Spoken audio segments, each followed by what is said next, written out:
ವಿಟ್ಲದ ಕೇಪು ಕೋಳಿ ಅಂಕದ ಬಳಿಕ ತುಳುನಾಡಿನ ಕಾರ್ಣಿಕ ಕ್ಷೇತ್ರ ಕಂಕನಾಡಿ ಗರುಡಿಯ ಕೋಳಿ ಅಂಕ ಸದ್ಯ ಕರಾವಳಿ ಭಾಗದಲ್ಲಿ ವಿವಾದಕ್ಕೆ ಕಾರಣವಾಗಿದ್ದು ಈ ಕ್ಷೇತ್ರದಲ್ಲಿ ಜಾತ್ರೋತ್ಸವ ಪ್ರಯುಕ್ತ ನಡೆಯುವಂತಹ ಕೋಳಿ ಅಂಕ ನಿಲ್ಲಿಸಲು ಕಾಂಗ್ರೆಸ್ ಮುಖಂಡರಾದ ಪದ್ಮರಾಜ್ ಬೆಂಬಲ ನೀಡಿದ್ದಾರೆ ಎಂಬ ಪೋಸ್ಟರ್ ಸಾಮಾಜಿಕ ಜಾಲತಾಣದಲ್ಲಿ ವೈರಲ್ ಆಗಿತ್ತು. ತದನಂತರ ಈ ಬಗ್ಗೆ ಎಫ್ಐಆರ್ ಕೂಡ ದಾಖಲಾಗಿತ್ತು.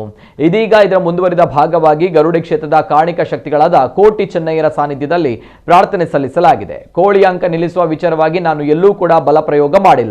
ನನ್ನ ಮೇಲೆ ಅಪಪ್ರಚಾರದ ಮೂಲಕ ನನ್ನ ತೇಜೋವಧೆ ಮಾಡಲಾಗಿದೆ. ನಾನು ಯಾವತ್ತೂ ಇಂಥ ಕೆಲಸ ಮಾಡಿಲ್ಲ, ಮಾಡೋದೂ ಇಲ್ಲ. ಈ ಅಪಪ್ರಚಾರ ಮಾಡಿದವರಿಗೆ ಬ್ರಹ್ಮ ಬೈದರ್ಕಳ ದೈವಗಳು ಒಳ್ಳೆಯ ಬುದ್ಧಿ ಕೊಡಲಿ ಎಂದು ಪ್ರಾರ್ಥನೆ ಸಲ್ಲಿಸಲಾಯಿತು ಎಂದು ತಿಳಿಸಿದರು.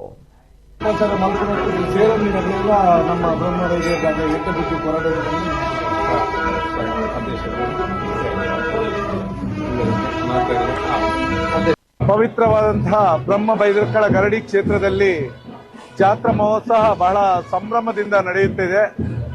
ಈ ಇಂತಹ ಸಮಯದಲ್ಲಿ ಇವತ್ತು ದೇಶ ವಿದೇಶಗಳಿಂದ ಭಕ್ತರು ಇಲ್ಲಿಗೆ ಆಗಮಿಸುತ್ತಿದ್ದಾರೆ.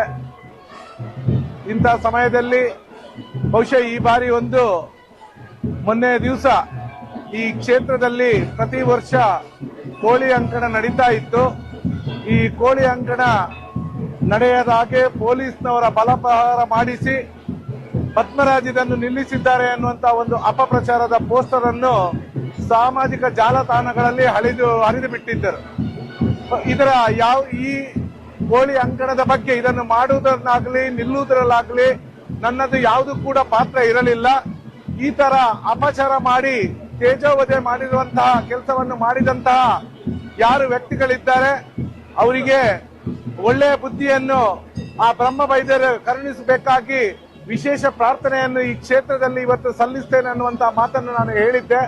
ಆ ಪ್ರಕಾರ ಇವತ್ತು ಈ ಸನ್ನಿಧಿಗೆ ಬಂದು ಈ ಸಾನ್ನಿಧ್ಯದಲ್ಲಿ ಇವತ್ತು ನಮ್ಮ ಬ್ರಹ್ಮ ಬೈದರ್ಕಳ ಕ್ಷೇತ್ರದ ಅಧ್ಯಕ್ಷರಾದಂತಹ ಚಿತ್ತರಂಜನ್ ಗರೋಡಿ ಅವರಿದ್ರು.